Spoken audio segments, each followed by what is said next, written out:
Welcome to Your Money with Leo Daprile. I'm Leo Daprile, and each week on AM 570, Dan Rivers and I will talk about anything and everything to do with your money. If you ever have questions, please feel free to call me at 330-533-6936, or you can email me at leo@gemyoung.com. Enjoy the show. This episode of Your Money with Leo Daprile is sponsored by Grange Insurance. Time now for Your Money with Gem Young Wealth Advisors and Leo Daprile. We'll talk a little bit about debt, but Leo, let me talk a little bit about your company. You've restructured a little bit and talk a little bit about that. Yeah, we have, Dan. We've had some pretty spectacular growth over the last 5 or 6 years. We've had to build out a management team. We're really proud to the growth that we've had. Our wealth management division has been grown by double digits for 5 solid years, like between 18 and 22%. So we continue to add staff. And it's funny, Dan, we don't really say that we're trying to grow. We're just trying to do the right thing. Mm-hmm. And we're growing because we do the right thing. Right. That word of mouth advertising works, doesn't it? It's most of our business. Yeah. People know a guy, and you folks know me, and I've been with Leo here for 3 or 4 years now, and he gives you a lot of confidence in what he does, because when you first meet Leo, you're probably not going to sign a deal that day. It's probably going to take a couple of meetings before you know each other, right? I prefer that, and you know me well enough to know that this isn't a job to me. This is my passion. Yep. And I want people to take time to get to know me, because it takes a lot of trust, and I know that trust needs to be earned over time. So I give the relationship time for people to feel about that trust and earn that trust. Well, you know how much my wife loves Stephen, and Stephen is getting a promotion, isn't he? That's your son. Yeah, my son Stephen's now my chief financial officer in training. Yep. I have my son Leo's my chief revenue officer, and Aaron, who used to be my client liaison, is now my chief operating officer. Okay. So, and I've had to put myself in the position of being the chief executive officer so that we can start managing this organization a little better.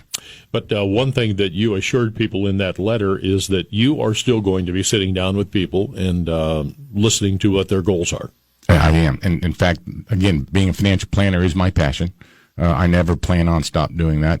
That's what gets my feet on the floor every day. Yeah. And working with my clients and watching dreams get realized and problems get solved. And we talk about with critical financial events, the ones planned and unplanned, and it's the unplanned ones that present challenges to a plan and how that all plays out. Well, too, I mean, it's kind of like a public service here, because we're able to connect listeners with you, and hopefully they have a good outcome. And nothing's guaranteed, but you have that turtle mentality, huh? It's the long haul. That's right. And a little bit at a time, nothing flashy. Nope. We've had a nice run up in the stock market that's easy to manage money during those times. Of course, we know that there will be downturns, and that's one thing I like about your company. They're agile enough to look at the data and make changes as changes are occurring, rather than say, oh, my God, look where we are today. Now we make changes. No, you actually are managing this all along. That's right. We never stay married to an idea, right? Because we think that's dangerous. Because especially in this rapidly changing world and the rapidly changing information that's presented to us, we always have to be ready to pivot. And I think we've gotten pretty good at that over time. We do a good job of keeping our ego in our back pocket. Yep. And doing what's best for our clients. All right, folks, we have 10 minutes that's yours. If you want to call Leo and ask him about any financial question that he can possibly answer, give us a ring. We'll do it right here on the air, 330-729-9977, 330-729-9977. So while we're waiting for some calls here, Americans paid down credit balances big time, didn't they? They have. And in fact, I've been getting a lot of conversations lately with clients about what to do about debt. We talk a lot about equities. We talk a lot about the investments, but sometimes we need to talk about the other side of the balance sheet. How do you handle your debt? What's the smartest way to handle your debt? Should you have debt? And if you have debt, what kind of debt should you have? So there's lots of questions that go along with it. But from a national perspective, I'm thrilled to see that $82 billion in credit card debt contracted in 2020. That's great news for everybody except the credit card companies. I was thinking the same thing, because they're probably missing a lot of interest, and they had a high rate of interest, didn't they? Most of them. Well, have you noticed, and I'm asking people to think about it, have you noticed that you've seen an uptick in credit card offers to you? That's because they're trying to spur more demand. Yeah. Because so many people have paid down credit cards. So it's put people in a much more stable position, because a lot of those credit card interest rates could be 17 to 23%. Do they like customers that pay their debt every month? No, that's not the preferred customer because people like me that do that are expensive to them. Okay. Although they are making money on the other side of it, but from the merchants, are they not? They're making maybe 1 or 1.5%? I've seen it as high as 3%. That's 3. Based on the size of the merchant. The smaller the merchant, the higher the price. Boy, I mean, you think about this. I mean, you get these large banks. This is almost a license to print money, isn't it? Oh, it is. Think about it. If you're getting paid for every time you run a credit card transaction, that's and now that in this world, I remember the days, Dan, where it used to be the hassle used to be cash, then a check, then a credit card.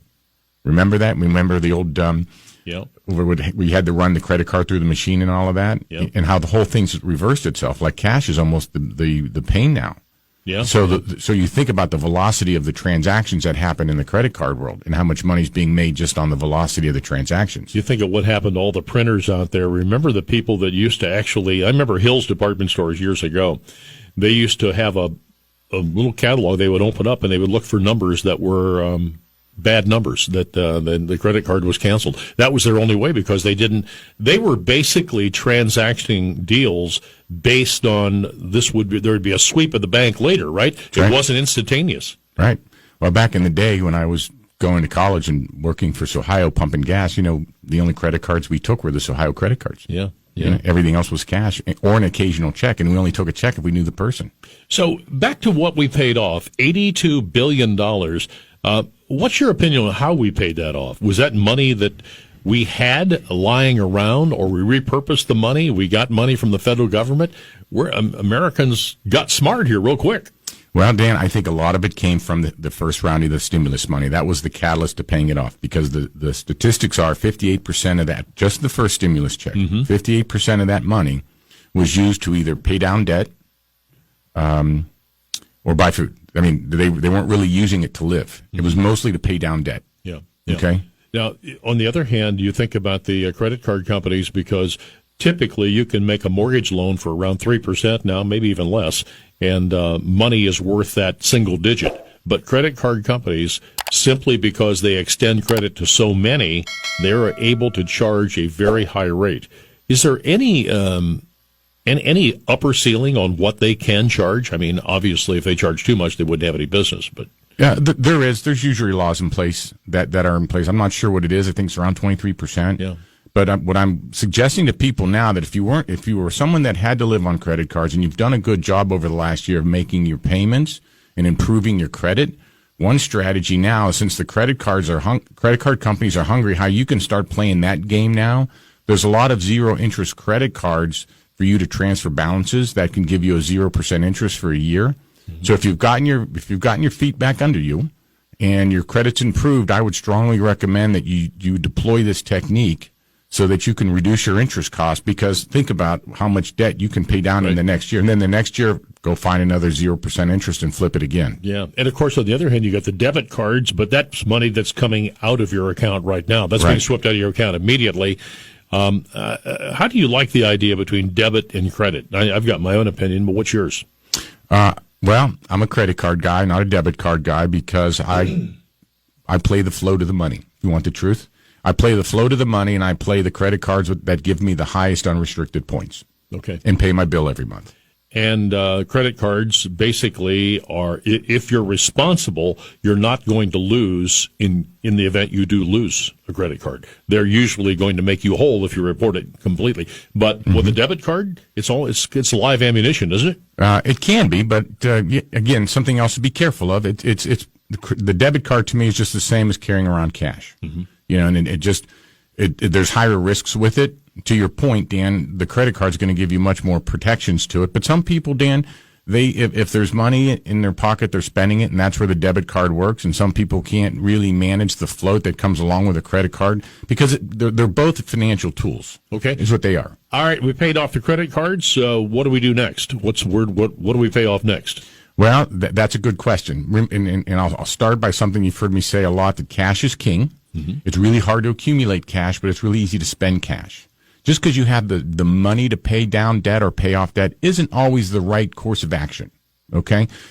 A lot of us were raised from the era, and a lot of this came from the Depression era where we were told not to have debt because the people that were raised in the Depression saw so many people get devastated because of the debt they had that they raised a generation to say no debt. Well, I'm of the opinion that some debt makes sense, especially if it's low-cost money, especially if you have money over here that you could pay off most of the debt. So theoretically, you are debt-free. You're just choosing to do other things with your money would be the strategy I would deploy. So even if you have some credit cards out there or a home loan out there, this is a great time to look at refinancing and repackaging all of your debt into one thing instead of saying what gets paid next. Because if you can get a nice low interest rate and get a low-cost loan and keep your money and invest it, because all your money has to do at that point in time is get you a better return than the after-tax cost of that loan, where you're better off. Yeah, yeah. It's interesting that what you said about that. Remember the fact that if you have a mortgage out there and after you're paying the interest, you can make extra payments too, can't you, on that mortgage? You can. If it's in some people, Dan, and I used to be of the opinion that from a mathematical point of view, keep your debt as long as you can. But some people in this world just don't like to have the debt, and that's okay too. As long as you make sure that you've built your plan around the fact that what you've saved, because when you get to retirement, your number one employee is your cash. Mm-hmm. So you got to make sure that you have enough of those employees to be able to think about not having debt. Yeah, that's part of one of the scenarios we walk through with our clients and say, I don't want to have debt. We say, okay, let's walk through it and make sure that we can think that way. And that by you making these extra payments isn't hurting your ability to have that work optional lifestyle that we're aspiring to. All right. And then after we have those debts paid off, we don't want to carry auto loans if we don't have to, right? Well, You carrying one? I do. Well, let me answer it this way. I just bought it. What's an average price of a new car? $45,000 these days? Yeah, I'm I'm probably going to find something. I mean, I think my truck was when I traded it in, I paid $20 plus a trade-in, so I'm in. I think I'm around $31. I draw the line at a $40,000 vehicle. Yeah, I'm not doing that. Yeah, it's going to get harder to draw that line. I'm going to buy a pre-owned car before I do that. It's going to be harder to do, though, right? But if I said to you, Dan, give me that $40,000, I'll invest it for you, and I promise in 3 years I'll give you $22,000 back. Mm-hmm. Would you do it?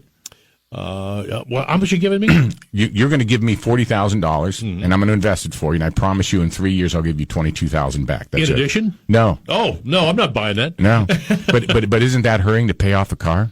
Yeah. It's the same concept, right? Yeah, it is. Huh? Yeah, when you put it in this context, because the vehicle is a terrible investment, isn't it? Terrible, typically. I think the correct accounting term is it's called a wasting asset. Okay. Well, I've talked to Steve Terabasi out there, and he says as soon as that car comes on, that car will never be worth more than it is today. That's right. The Columbiana Cadillac. He says, you know what? Think about it that way. We get a vehicle in. Why do you think we're always in a hurry to sell them? They'll never be worth more than they are today.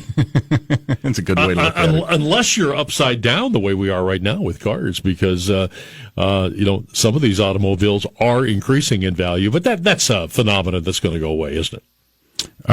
Well, I don't know. It will eventually. Once the supply perks back up and pricing gets to some normalization. But Dan, I really think this chip issue is going to go on longer than anybody knows. And I read today in the Wall Street Journal that cars are selling above sticker, which is astounding me. Yeah.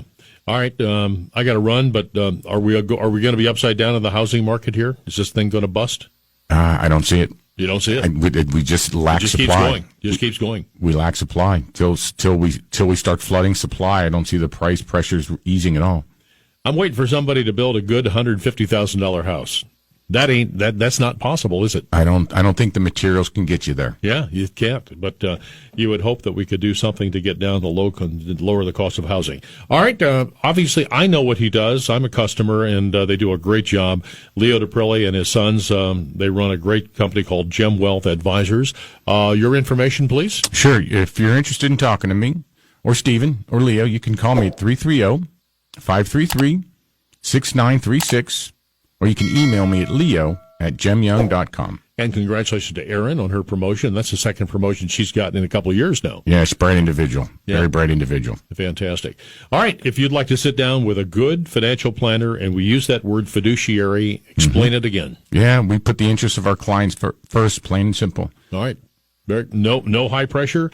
There's no pressure at all. Nope. You want to work with Leo. He's a good guy to work with. You'll like it.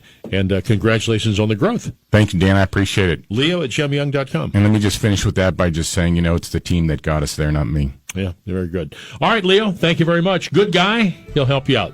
Thanks for watching the video. Be sure to like, subscribe, and hit that little bell for notifications. And also make sure to connect with us on Twitter, Facebook, and LinkedIn. For all of your business news, visit businessjournaldaily.com. For all of your arts and entertainment news, go to afterhoursyoungstown.com.